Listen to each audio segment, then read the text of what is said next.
ఇక్కడ ఒక data set ఉంది కదా! 500 ఎంప్లాయీస్ డేటా సెట్. ఇది ఎక్సెల్ ఫార్మాట్‌లో ఉంది. మనకెట్లా తెలుస్తది? ఇక్కడ మీకు filter drop down inbuilt filter drop down ఇవి అంటే యారోస్ ఉన్నాయి గదా! దీన్ని బట్టి మనకిది ఎక్సెల్ ఫార్మాట్‌లో ఉన్నది అని తెలుస్తది.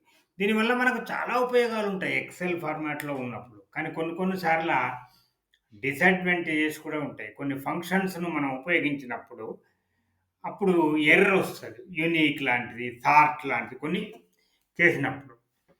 అప్పుడు దీన్ని మామూలు టేబుల్‌లాగా అంటే రేంజ్‌లాగా మనము మార్చుకోవాలి.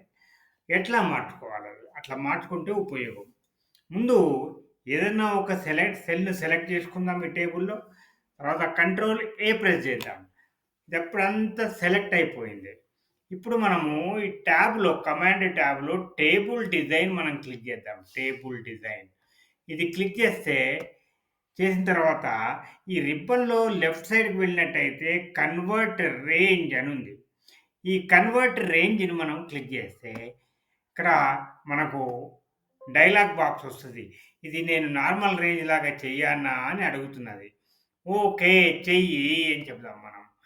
చూసిర్రా ఇప్పుడు నార్మల్ రేంజ్ లాగా మారిపోయింది. మనకెట్లా తెలిసింది? ఇక్కడ డ్రాప్ డౌన్ లేదు ఫిల్టర్ బటన్స్. ఈ రకంగా మనము ఒకవేళ ఎక్సెల్ టేబుల్‌లో ఉన్నప్పుడు దాన్ని మామూలు రేంజ్‌గా మార్చుకోవచ్చు. మామూలు టేబుల్ కాకుండా రేంజ్ లాగా మనము మార్చుకోవచ్చు.